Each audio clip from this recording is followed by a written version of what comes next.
Hey guys, Cadin here, and we are so back, bro. This season, Epic decided to take us all the way back to 2018 and let us play on the old map, and man, was that a good idea.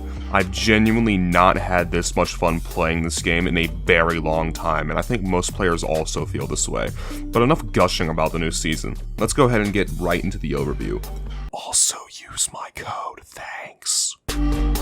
Last season was fun, but I feel like it peaked in the beginning. The start was amazing with new locations, the vaults, the new weapons and items. The atmosphere during the first week of the season was great, until they dropped the first hotfix and added this sticky grenade launcher. In its prime, this weapon single-handedly ruined the season and made Zero build almost unplayable. It had the perfect fire rate to slip through turbo build, you could double pump it, and for a week or two it was affected by that bug that reduced weapon equip speeds, which made double pumping even faster. Eventually, as you guys know, it was nerfed, unnerfed, and re-nerfed. But enough about a single weapon. We still have a whole season to talk about. The mechanic behind the vaults was really creative, with having different mythics to choose from but only being able to take one. This made deciding which one to take really difficult unless you found a vault with a chug jug and the bow, in which case you just wouldn't take either. The rocket ram was insanely fun to use and a great casual item that did not mesh well with competitive, but instead of deciding to remove it, Epic just limited the amount of uses it had in competitive modes only. Fortnite was mid like last year, but they did bring back build mode Horde Rush, and the skins they added were pretty cool. And shit, what else happened last season? Todoroki? Midoriya.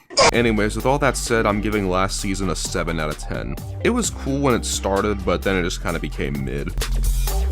All I'm gonna say is, the fact that this video popped off should be an indicator of how I and most people feel about the story. It sucks, and there's really not much to talk about, which is why I'm glad that it's gonna reset next chapter. But anyways, let's go over the story of last season real quick, because it'll probably take just a few sentences.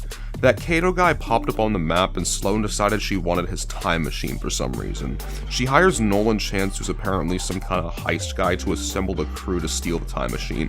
The crew is assembled and the heist was successful, and also somewhere down the road Kato gets killed, but that's not really important for some reason. Jones ends up showing up for the first time since Fracture and teams up with Sloan to use the time machine to go back to the old map and change things. Change what, you may be asking? I don't fucking know. I'm gonna keep it real, there's not much to discuss here. The entire Chapter 4 map was completely and unceremoniously removed in favor of the Season 5 map, and I don't think anybody is complaining about that, other than the lack of explanation. Seeing as all of you probably know this map by heart, I'll just go over what happens in the coming weeks, since Epic has already said that themselves. Next week we go into Season 6, where the Loot Lake House will start flying again. The week after that we go to Season 7 and 8, where only part of the ice biome comes back and brings frosty flights to the map, leaving Flush Factory and Greasy Grove alive.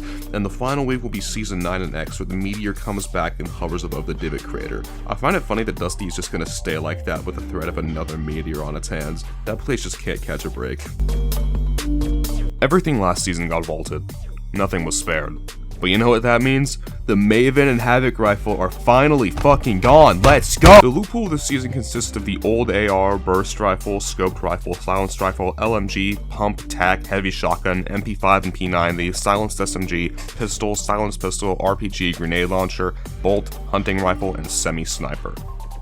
For other items like heals, utilities, and traps, we have your regular bandages, medi-betties, big pots, and minis, but we also have chug jugs, campfires, spike traps, launch pads, nades, boogies, stinks, smoke grenades, bushes, grappler, golf cart, and shopping carts. Some changes made to these items are that the grenades now do 100 damage again, grapplers have 20 charges and make you immune to fall damage, and shield potions are absurdly rare, hopefully by mistake. I swear, I find chug jugs more than I find minis this season. The weapons this season are actually very special because they all have their own custom weapon IDs in the files and are different from how they are in creative. Basically, these are all new weapons made specifically for this season.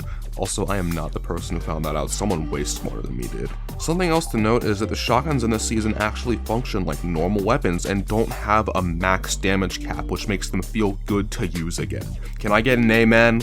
Anyways, I've kind of said all that I need to say about weapons and items, so I figured that to extend the runtime of this video, I'll go over what I believe to be the season's meta. The best possible loadout you can have is Gold Pump, LMG, Grappler, Healing, and Boogie Bombs or a Sniper. The last slot is kinda up to you, but the Gold Pump, LMG, and Grappler are all necessities to have the best loadout possible. If you can't find a Gold Pump, which is understandable because they're kind of the rarest item in the game, your next best choice is a Heavy. It does the second most headshot damage of the shotguns currently available and is just an overall good weapon. Most gameplay changes this season are just things that got removed. There's no more bars, NPCs, animals, bounty boards, capture points, combat caches, vaults, loot islands, nothing. It's literally just Chapter 1. The only major change is that the storm now behaves like it did in Chapter 1 and there's no more moving zones, at least as far as I can tell. I haven't really gotten that far into a game to see if that's the case yet. All my matches just end like really early. I really don't know what else to tell y'all. We're back in Chapter 1. This is all I could have asked for. This season is peak. There's a reason why it had 6 million concurrent players. Go play while you can because it'll only be here for a month. And anyways, the season gets 10 out of 10 and you can't argue with me on that. Don't even try. That's about it. Leave a like and sub if you feel like it, I guess. See ya.